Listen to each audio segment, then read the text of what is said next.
الرحیم۔ حضرات محترم، ہم وضو کے مسائل سماعت کر رہے تھے۔ آپ نے سماعت کیا تھا قرآن پاک کے حوالے سے فَاغْسِلُوا وُجُوهَكُمْ وَأَيْدِيَكُمْ إِلَى الْمَرَافِقِ وَامْسَحُوا بِرُءُوسِكُمْ وَأَرْجُلَكُمْ إِلَى الْكَعْبَيْنِ کہ دھو لو اپنے چہروں کو، دھو لو اپنے ہاتھوں کو کہنیوں سمیت، اور دھو لو اپنے پاؤں کو اور سر کا مسح کرو۔ یہ قرآن پاک تھا۔ اس کا ترجمہ اور اس کی مزید وضاحت میں نے آپ حضرات کے سامنے بیان کی تھی۔ اسی سے متعلق کچھ باتیں مزید وضاحت طلب ہیں۔ پہلی بات یہ ہے کہ چہرہ دھونا فرض ہے، بالوں کے اگنے سے لے کر ٹھوڑی کے نیچے تک، لمبائی میں، چوڑائی میں ایک کان کی لو سے دوسرے کان کی لو تک۔ اس میں بہت سارے احباب ایسے ہیں جنہوں نے نبی کریم صلی اللہ علیہ وسلم کی سنت داڑھی شریف رکھی ہوئی ہے۔ اب داڑھی اگر گھنی ہے، گھنی داڑھی سے مراد یہ ہے جس میں جلد نظر نہیں آتی، ایسی داڑھی اگر کسی نے رکھی ہوئی ہے تو خاص احتیاط کریں کہ پانی کا جڑوں تک پہنچانا لازم ہے۔ صرف بالوں کو پانی لگا لیا، جڑ تک پانی نہیں پہنچا تو گویا آپ کا وضو نہیں ہوگا، کیونکہ یہ چہرہ دھونا کیا تھا؟ فرض تھا۔ اب اس کے ساتھ ساتھ کچھ لوگ ایسے ہوتے ہیں جن کی داڑھی گھنی نہیں ہوتی، یعنی جلد نظر آ رہی ہوتی ہے، وہ جیسے ہی پانی مارتے ہیں تو پانی جلد تک پہنچ جاتا ہے۔ ایسے لوگوں کے لیے تو احتیاط ضروری نہیں ہے، البتہ گھنی داڑھی والے احباب ضرور یہ احتیاط کریں۔ اگر پانی ویسے نہیں پہنچ پا رہا تو ہاتھوں سے یا انگلیوں سے جس طرح بھی ممکن ہو اپنے چہرے تک پانی کو پہنچانا کیا ہے؟ لازم ہے۔ اس کے ساتھ ساتھ یہ بات بھی ذہن نشین رہے کہ عام حالات میں ہونٹ جو ہے نا، یہ منہ میں بھی داخل ہے اور چہرے میں بھی شامل ہے۔ اب علماء کرام فرماتے ہیں جب ہونٹ ہم نے بند کیے تو جو حصہ باہر رہ گیا اس کو ہم چہرہ کہتے ہیں، اور جو حصہ چھپ گیا اسے ہم کیا کہتے ہیں؟ منہ کہتے ہیں۔ تو جو حصہ باہر ہے اس کا دھونا بھی کیا ہے؟ فرض میں شامل ہے، کیونکہ یہ بھی چہرے کا حصہ ہے۔ وضو کرتے ہوئے اکثر اوقات آپ نے دیکھا ہوگا جو لوگ صحیح وضو کرتے ہیں وہ اپنے ہونٹ پر بھی انگلی مارتے ہیں، اور اگر اس طرح نہیں دیکھا تو کم از کم مردے کو غسل دیتے ہوئے اگر کسی بندے نے دیکھا ہے تو وہ یہ جانتے ہیں کہ پہلے وہ روئی سے اس کے ہونٹوں پر کیا کرتے ہیں؟ مارتے ہیں۔ کیوں مارتے ہیں؟ اس کی وجہ یہی ہے کہ یہ کیا ہے؟ فرائض میں شامل ہے۔ اس کے ساتھ ساتھ یہ بات بھی ذہن نشین رہے کہ ہاتھوں کا دھونا کیا ہے؟ یہ بھی فرض ہے۔ کہاں تک؟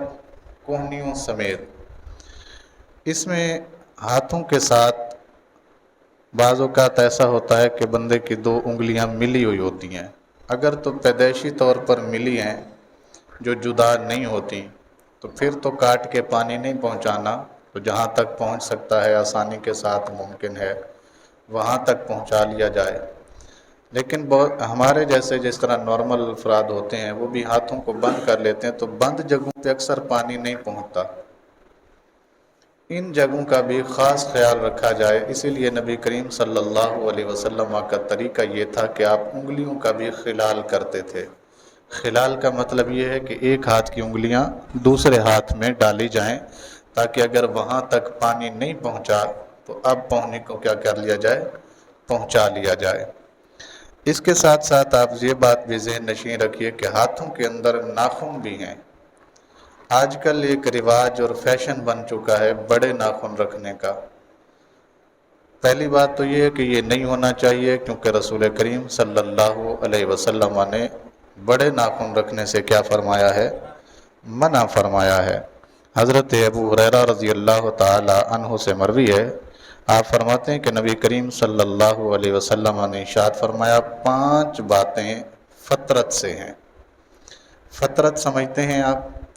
وہ زمانہ جب حضرت ابراہیم علیہ الصلاۃ والسلام تشریف لائے تھے، اس زمانے سے لے کر اب تک چل رہی ہیں اور قیامت تک چلتی رہیں گی۔ یعنی بیچ میں جتنے انبیاء کرام ہیں سب کے ساتھ یہ باتیں لازم تھیں، اور میری شریعت میں بھی اسے کیا رکھا گیا ہے؟ باقی رکھا گیا ہے اور لازم رکھا گیا ہے۔ وہ کون سی ہیں؟ پہلی، زیر ناف بال کاٹنا، ناف کے نیچے جو بال ہوتے ہیں ان کا صاف کرنا، یہ پہلی بات۔ دوسری، ختنہ کرنا۔ تیسری، مونچھیں کٹوانا اور داڑھی مبارک کو بڑھانا۔ چوتھی، بغلوں کے بال صاف کرنا، اور پانچویں، ناخن تراشنا۔ یہ رسول کریم صلی اللہ علیہ وسلم کی صحیح حدیث بخاری اور مسلم دونوں میں موجود ہے۔ اس پر عمل کرنا ہر مسلمان کو ضروری ہے کہ بڑے ناخن نہیں ہونے چاہیے۔